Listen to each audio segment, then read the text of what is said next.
आदरणीय सभापति जी, हमने गरीबों के लिए इतना काम किया और इसके कारण आदरणीय राष्ट्रपति जी ने अपने अभिभाषण में इसका विस्तार से वर्णन किया है। जो लोग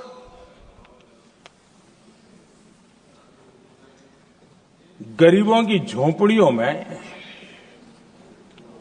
फोटो सेशन कराकर अपना मनोरंजन करते रहते हैं,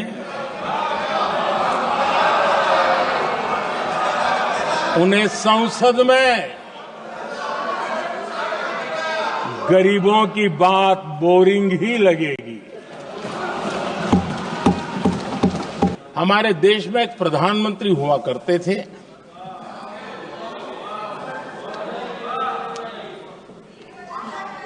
उनको मिस्टर क्लीन करने कहने की एक फैशन हो गई थी। उस प्रधानमंत्री जी को मिस्टर क्लीन कहने की फैशन हो गई थी। उन्होंने एक समस्या को पहचाना था और उन्होंने कहा था कि दिल्ली से 1 रुपया निकलता है तो गांव में 15 पैसा पहुंचता है।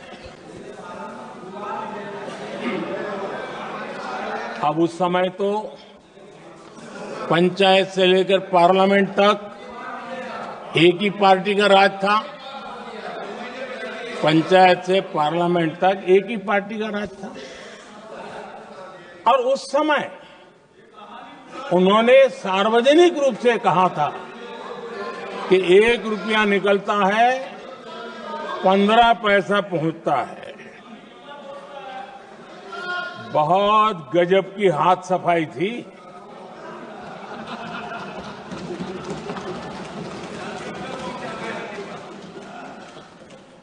पंद्रह पैसा किसके पास जाता था, ये देश का सामान्य मानवी भी आसानी से समझ सकता है।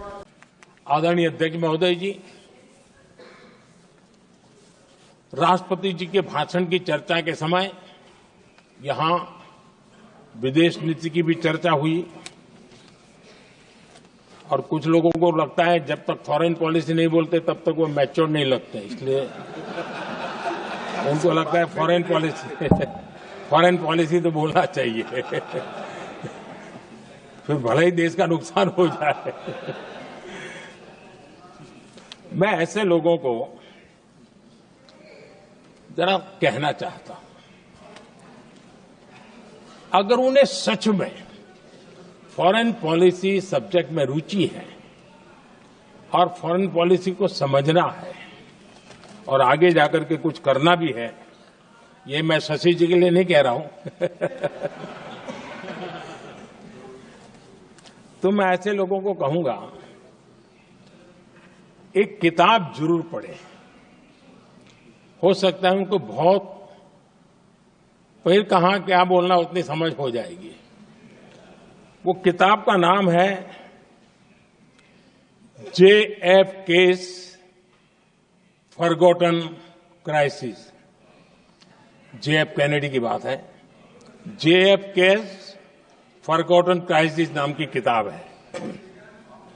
ये किताब एक प्रसिद्ध फॉरेन पॉलिसी स्कॉलर ने लिखी है और इसमें महत्वपूर्ण घटनाओं का जिक्र है। इस किताब में भारत के पहले प्रधानमंत्री और वो विदेश नीति को भी नेतृत्व करते थे। इस किताब में पंडित नेहरू और अमेरिका के तब के राष्ट्रपति जॉन एफ कैनेडी के बीच हुई चर्चाओं और निर्णयों का भी विस्तार से वर्णन है।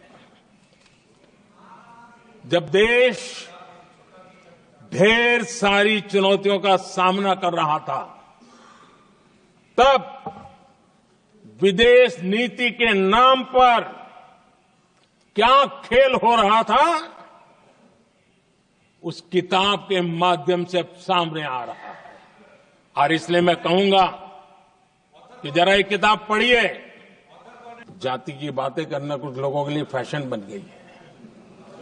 पिछले 30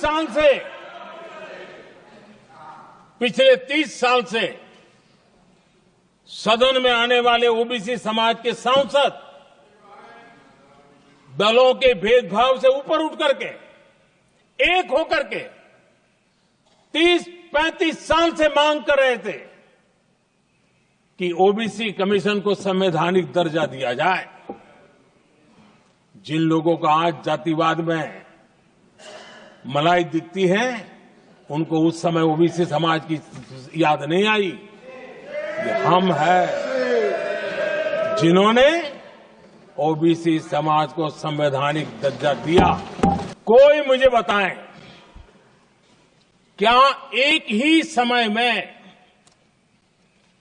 संसद में एससी वर्ग के एक ही परिवार के 3 सांसद कभी हुए हैं क्या?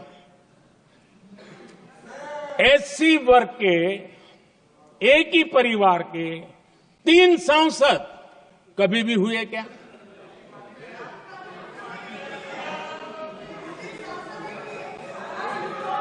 मैं दूसरा सवाल पूछता हूं,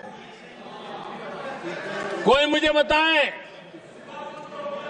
कि एक ही कालखंड में, एक ही समय में संसद में एसटी वर्ग के एक ही परिवार के 3 एमपी हुए हैं क्या?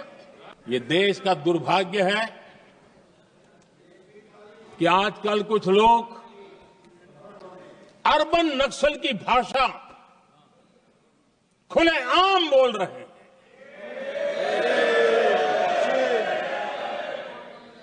और अर्बन नक्सल जिन बातों को बोलते हैं, इंडियन स्टेट के सामने मोर्चा लेना,